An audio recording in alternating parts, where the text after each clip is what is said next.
does the independent artist have access to being discovered through the way that we listen to music today? I mean, I mentioned a friend of mine earlier who is really not sure what she should do. And she doesn't have somebody that's an artist development expert like yourself back then. Today, I mean, she doesn't really have anybody. She's got her producer telling her, well, you need to go promote yourself. And she's trying to figure out how to do that. So what is the status of the independent artist today? Well, you want to get, I mean, one of the people out there that is making a difference, this is another company, it's called DIGSIN, Digsin. It's a guy named Jay Frank who used to work at Launch and then was at Yahoo Music with, you know, the unfortunate passing of David Goldberg, Sherry Sandberg's husband.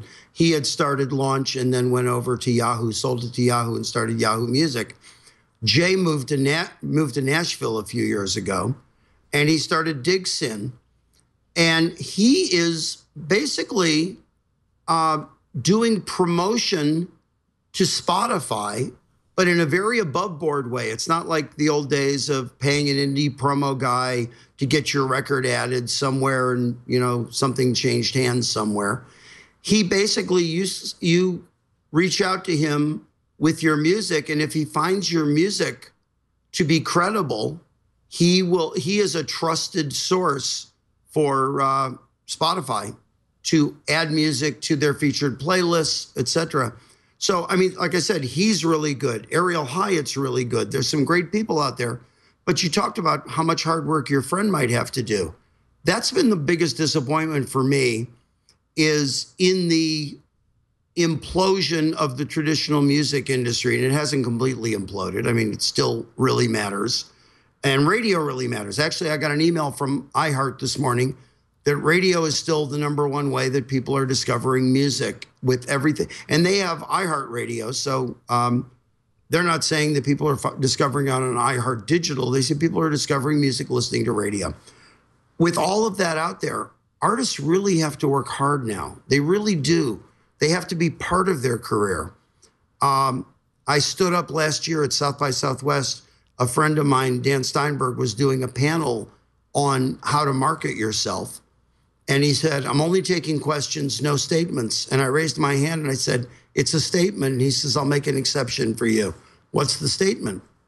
I said, for years, artists would look to their label, their manager, their publicist, everybody as the people in charge of their career. I said, now it's basically looking in the mirror.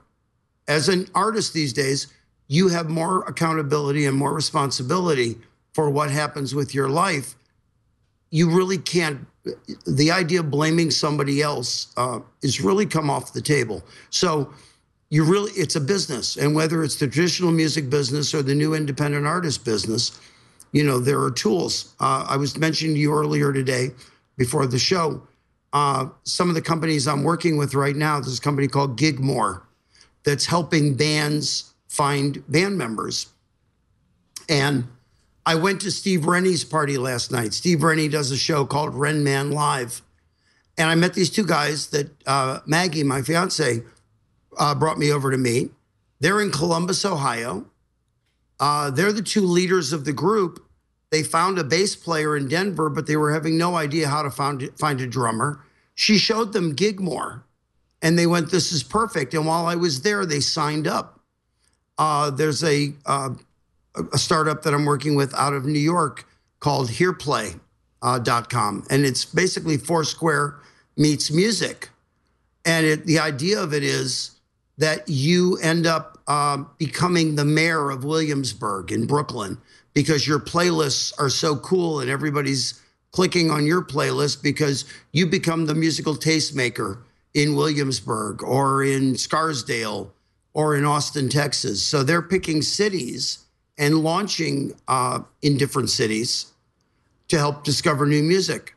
I didn't come here to pitch clients, but I mean, this is my passion. The people I work with are companies I'm really excited about. I don't take something on unless I think they're phenomenal or they have the potential. Anyway, there's a company that I met 2 years ago called Jukely, JUKELY.com. And their original idea was concert listings similar to Songkick and Bands in Town. And then Bora Selleck, the founder of the company, came up with this idea for basically, and it's a trite phrase, but Netflix for concerts. So he's launched in San Francisco, in Los Angeles, in New York. He just launched last week in London, and he's in Amsterdam. We had a call this morning. And it's basically you pay a set fee a month to go to a show a night at dozens of venues. And it's actually really, really cool.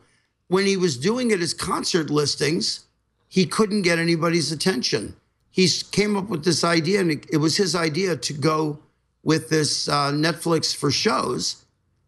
He's raised $12 million in the last 6 months, including the original investor in Spotify and the guy who's one of the lead investors in buying Warner Records. So there's some great services out there. There's some great tools.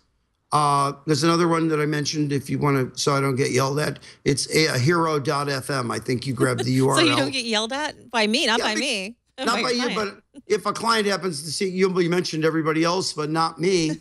These guys are really good at helping indie bands get noticed. And I found some actually great music on here. I met these guys at South by Southwest.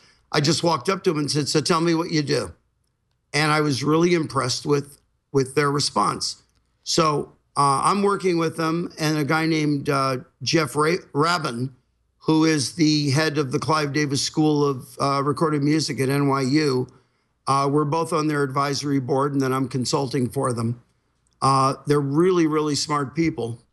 I tell you, it's the best time for music ever. Yeah, you can roll over and find an artist in your neighborhood there.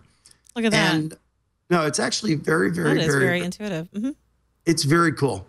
So I end up meeting a lot of smart people. And again, I fall into this artist development role of going, you got a great product, but you have no business model, or you've got a great business model, but it's aimed at the wrong vertical.